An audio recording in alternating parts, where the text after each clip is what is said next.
Olá, olá, bom dia a todos. Sejam todos bem-vindos, sejam todas bem-vindas. Bem-vindos ao projeto Estância Jurídica. Meu nome é Rita Gonçalves e eu ajudo produtores e produtoras rurais a diminuírem o seu custo com mão de obra no campo, ok? Hoje, o tema da live de hoje é: trabalhar em fazenda é suficiente para ser considerado trabalhador rural? Então, esse é um tema, vamos aguardar aqui as pessoas irem entrando. E quem já está entrando aqui, eu peço a vocês que clique ali no aviãozinho, compartilhe com seus amigos produtores e produtoras rurais, ou então advogados, contadores, RH, a quem essa live realmente possa ser útil as informações que serão prestadas aqui, ok? Então vamos lá. Essa questão de ser ou não trabalhador rural muitas vezes coloca algumas pessoas em dúvida, né?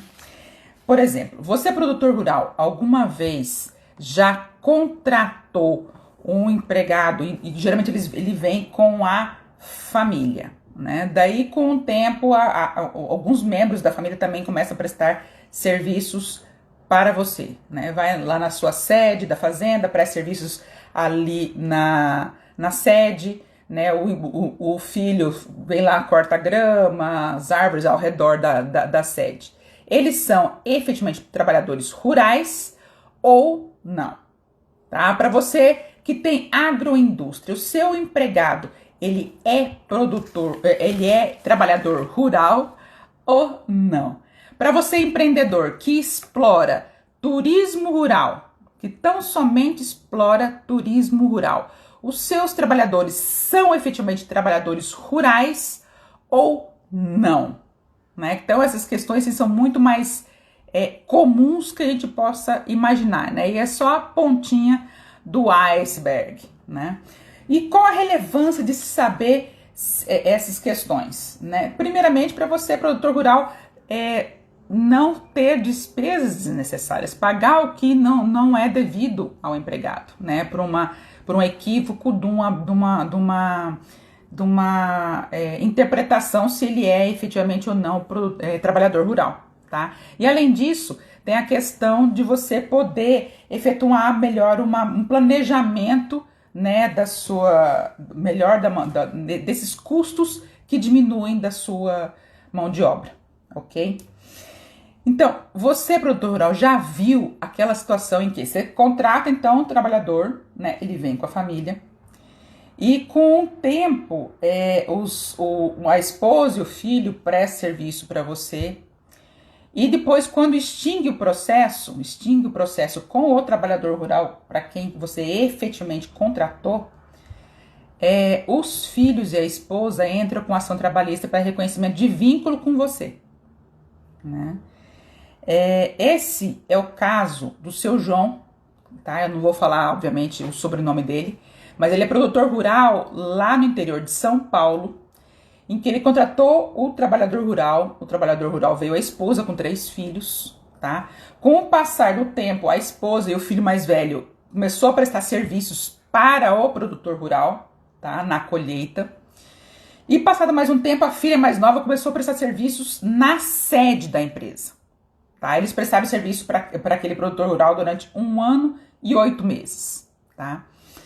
Extinto o contrato com o trabalhador rural, a esposa e os 2 filhos, né, a filha e o filho, entraram com ação trabalhista pedindo o reconhecimento do vínculo empregatício e todas as verbas salariais, tá? Foi reconhecido o vínculo com o produtor rural, da esposa e o filho mais velho como empregados rurais, né, e todas as verbas correspondentes a eles. No entanto, a filha que prestou serviços tão somente na sede da empresa, da propriedade, lavando, passando, organizando, né, tão somente serviços domésticos, foi reconhecido o vínculo doméstico com ela, tá? Essa decisão foi do Tribunal Regional do Trabalho da 15ª Região, e aqui localizado em Campinas, tá? E como é que você deve proceder? Porque é muito mais comum, aliás, é muito comum acontecer por mais que você produtor rural, no ato da contratação, você especifique, deixe claro que não é para nenhum membro da família prestar serviços dentro da sua propriedade, mas tão somente do trabalhador que você está contratando, né? Como é que você pode fazer para evitar posteriormente evitar esse tipo de ação trabalhista, reconhecendo o vínculo entre os membros da família contigo, tá? Eu quero abrir aqui um parênteses primeiro, que eu vi já alguns convenções coletivas de trabalho, que é uma negociação que é realizada entre o Sindicato dos Trabalhadores com o Sindicato dos Empregadores Rurais, tá? Onde constam essa proibição, tá? Proibição expressa de utilizar os serviços dos familiares nas funções do empregado, tá? No entanto, lá não tem, eles não prevêem nenhuma, como se diz, nenhuma penalidade, tá? Nenhuma penalidade se os familiares do trabalhador rural começar a prestar serviço na sua fazenda. É daqui que entra a questão do poder diretivo do empregador, tá? Como é que é aquele poder de direcionar o trabalho dentro da sua fazenda, tá?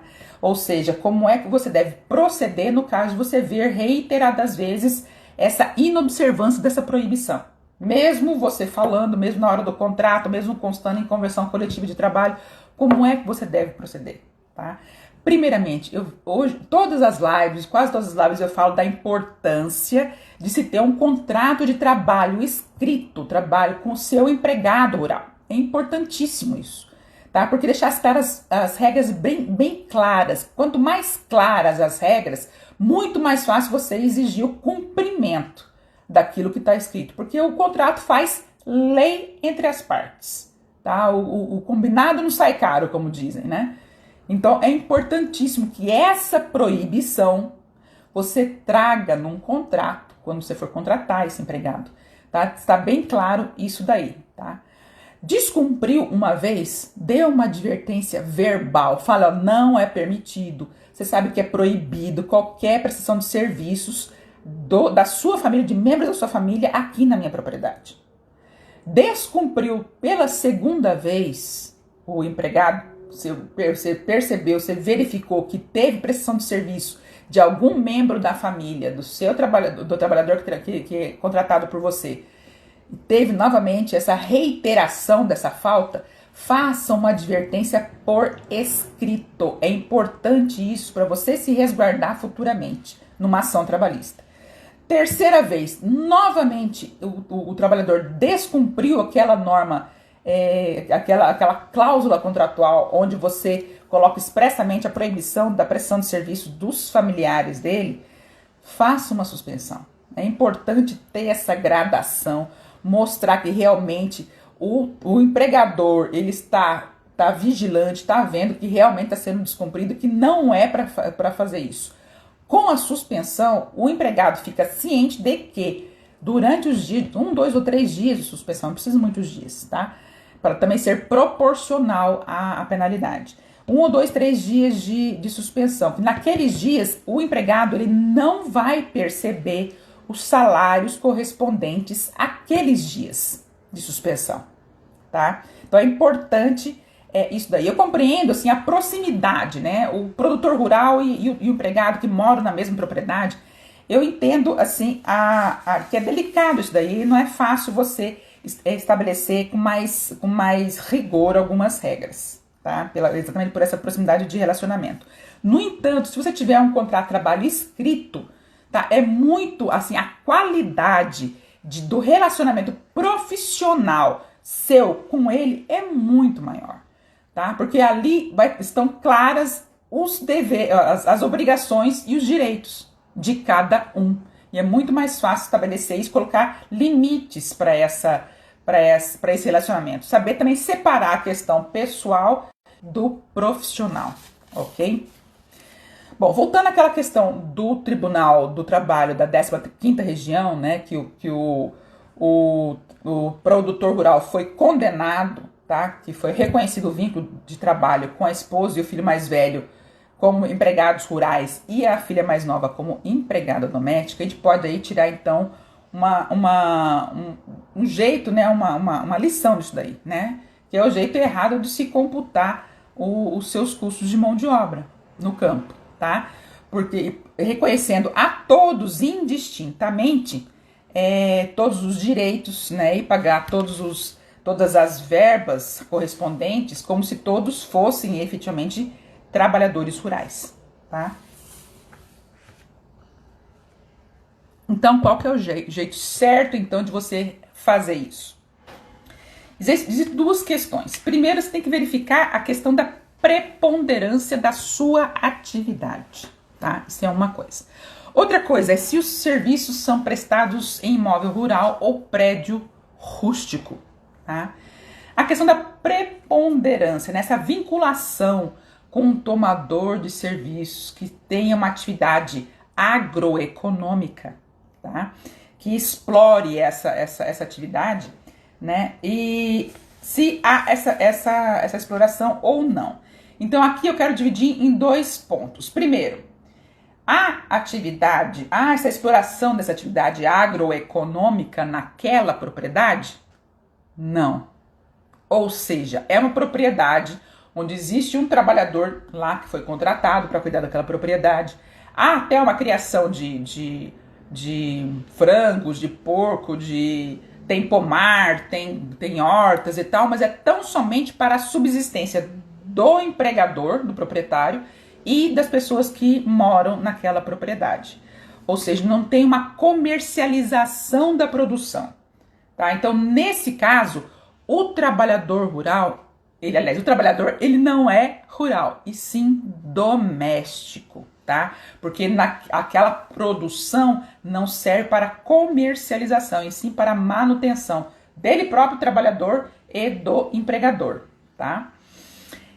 Outra questão também interessante. Quando o empreendedor, ele tão somente explora o turismo rural, tá? Então, nesse caso, quando há, por exemplo, um hotel fazenda, onde não há qualquer produção na criação e na produção, tão somente a exploração daquele turismo rural naquela propriedade. O empregado que trabalha naquela propriedade, ele não será empregado rural, tá? Porque aqui não há uma comercialização de uma produção, ok? Ou então, por outro lado, sim, há essa exploração agroeconômica e há a comercialização dessa produção rural, tá? Então, no geral, o empregado que trabalha nessas condições, sim, ele é trabalhador rural. No entanto, eu trago aqui uma exceção, tá? Existe mais, tá? Existem duas exceções, na verdade, né? Que é o do empregado doméstico e do motorista, tá? E por que existem essas exceções? Porque eles possuem, essas duas categorias, tanto os domésticos quanto os motoristas, eles possuem uma regulamentação própria, uma profissão que possui regulamentação própria. E é exatamente o que aconteceu lá naquele processo do Tribunal Regional do Trabalho de Campinas, né, em que foi reconhecido o vínculo doméstico com a filha do trabalhador rural que prestava serviço tão somente na sede da empresa, da fazenda, né? Tão somente ali na residência, no âmbito residencial do produtor rural, tá? Ou seja, ela prestava serviços tão somente, tá? Deixar bem claro que é tão somente no âmbito residencial do produtor rural, tá? Não é coisa motorista. Se ele prestar serviços tão somente de motorista, ele também pode ser regulamentado pela legislação específica, né? Que na própria CLT tem, e dos empregados domésticos tem a Lei Complementar 150, ok? Por um outro lado, são empregados rurais aqueles que trabalham para um empregador rural que explora uma atividade agroeconômica e que, acessoriamente, tá, ele também explora o turismo rural.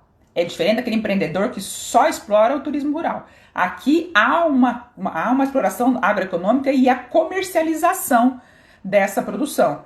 e também a exploração do turismo rural de uma forma acessória, ok? Esse sim, o trabalhador que vá prestar serviços nessa propriedade, ele será sim trabalhador rural, ok? E mais, com relação à agroindústria, tá? É sim trabalhador rural aquele que presta serviço para a agroindústria, tá? No entanto, essa agroindústria ela não transforma a matéria-prima, ela também então somente faz aquele primeiro tratamento, né? Como assim, por exemplo, o algodão ele é limpo, né? Ele é desencaroçado, ou quando há tão somente um ensacamento daquela produção, né? Então não tem essa transformação da matéria-prima. Então, nesse caso, os trabalhadores serão sim trabalhadores rurais. Da mesma forma que o laticínio, quando o laticínio tão somente ele vai só pasteurizar o leite e vai comercializar esse leite pasteurizado, o trabalhador será sim trabalhador rural, ok? Então, aqui tem uma exceção, que eu chamo de exceção às avessas, né? O trabalhador que trabalha para empresas de reflorestamento, florestamento e reflorestamento, elas geralmente são consideradas urbanas e urbanas e industriárias, né? No entanto, pela atividade do trabalhador rural, que aquela matéria-prima ela não é transformada, né, pela agroindústria, mas então somente para reflorestamento, o trabalhador ele será considerado trabalhador rural, apesar de estar trabalhando para uma empresa que ela é eminentemente urbana, ok? Aqui é uma exceção à questão do critério da preponderância, ok? Uma outra questão. Há sim a comercialização do produto, tá? No entanto, o empregado ele será industriário. Em que situações que acontece isso? Por exemplo, nas usinas de álcool, tá? Aquela cana que é plantada é direcionada à atividade preponderante da usina, que é transformar aquela cana em álcool e açúcar, tá? Nesse caso, os empregados que trabalham naquela propriedade serão industriários e não trabalhadores rurais, ok? Porque há essa transformação, né, da matéria-prima. A mesma coisa o laticínio, quando ele transforma o leite em iogurte ou em qualquer outro produto derivado, ele sim, quem trabalha lá nesse laticínio será industriário e não produtor rural.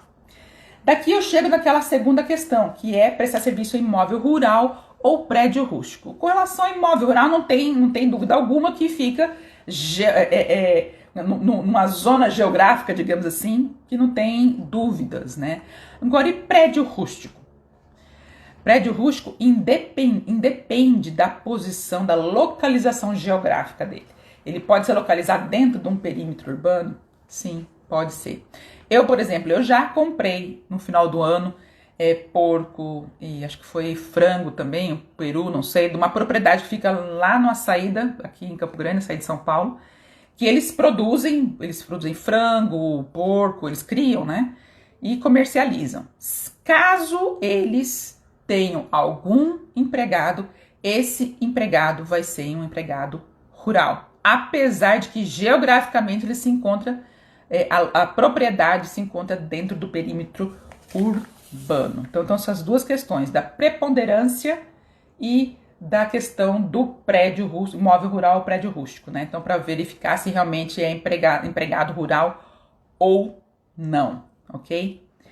Agora aqui eu fiz uma comparação, então eu trouxe aqui uma tabelinha, tá?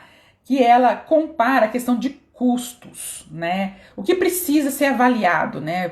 Questão do custo de mão de obra, tanto do rural quanto do doméstico, tá? Para exatamente diminuir essa questão do custo de mão de obra no campo. E eu, inclusive, para quem não ainda se inscreveu no meu canal do Telegram. Eu vou deixar lá, essa tabelinha aqui, eu vou deixar lá no canal do Telegram para vocês poderem visualizar, porque aqui se eu fosse compartilhar a tela, ia ficar muito pequenininho, vocês não iam conseguir enxergar. Mas eu vou colocar lá para vocês terem uma ideia, tá? Mas eu vou aqui colocar alguns pontos, tá? Por exemplo, o rural. Eu coloquei em torno do piso salarial, aqui no nível de Brasil, em torno de R$ 1.300, R$ 1.400, tá? Empregado doméstico, em torno do salário mínimo, R$ 1.045. O empregado rural, tem a Convenção Coletiva de Trabalho que prevê outros custos, né? Que aumenta o custo da mão de obra, por exemplo, adicionais de sobreaviso, ou então uma multa que tem que pagar ao empregado se ele for demitido até 30 dias antes da data base, que é o valor de outro salário, o salário dele, que não tem isso para o doméstico, tá? Com relação ao doméstico, só é considerado doméstico mesmo se ele efetivamente presta serviços a partir de 3 dias por semana, ou seja, se prestar 2 dias na semana pode ser considerado tão somente um diarista, né? O adicional noturno do rural é 25%, ou seja, a hora incidente sobre a hora diurna. Se calcula a hora diurna e coloca 25% a mais para verificar qual que é o valor da hora noturna. Já para o doméstico é 20% o valor desse adicional. Com relação à moradia e alimentação, né? Tanto para o rural, para que realmente o valor correspondente à seção da moradia, o valor correspondente à alimentação, né, tem que estar expressamente previsto no contrato de que esses valores não farão parte, não integrarão o valor do salário, não será considerado salário utilidade, tá? E além disso, quando for descontado os 20 e 25% da moradia e alimentação, como está previsto na lei do rural, também esse desconto de 20 e 25% do salário dele tem que ser previsto em contrato escrito, tá? Para ser considerado válido aquele desconto que está sendo feito, tá? Já para o doméstico, esse valor realmente não integra nem moradia, nem alimentação, não integra o valor do salário, tá? Mas também não pode ser descontado dele, ok?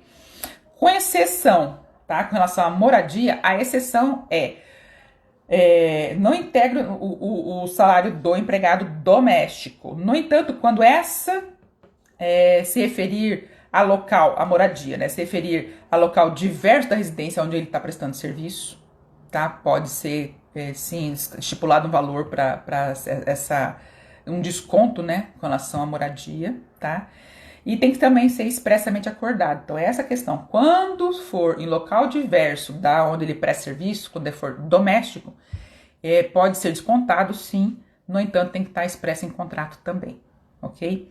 Com relação a custos previdenciários, já para o produtor rural, ele tem uma opção. Ou ele vai contribuir, vai fazer um pagamento de contribuições previdenciárias incidentes sobre a renda bruta da comercialização da produção, ou se vai ser sobre a folha de salário, tá?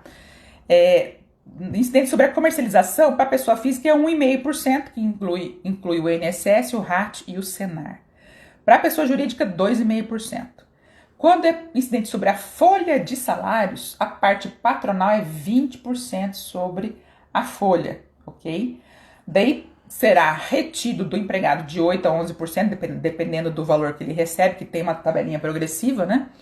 E também 0,2% do Senar, 3% do RAT, 1 a 3% do RAT, tá?